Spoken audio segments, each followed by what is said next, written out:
বেজগুলা আমাদেরকে ধুইতে হচ্ছে। বৃষ্টির জন্য আমাদেরকে বেজগুলা কিন্তু উঠানো হয়েছিল, আবার এই যে বেজগুলাতে মাটি লাগছে, আবার ধোয়া হচ্ছে।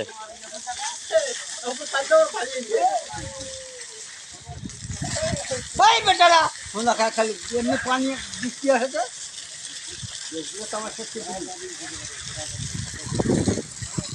এই যে আমাদের বেজগুলা পরিষ্কার করা হচ্ছে, আবার নতুন করে আবার বেজগুলা পরিষ্কার করা হচ্ছে। সবগুলা ভালোভাবে কাদাগুলা উঠাও, কিন্তু কাদা কিন্তু একটুকু রাখা যাবে না, একটু কাদা রাখা যাবে না।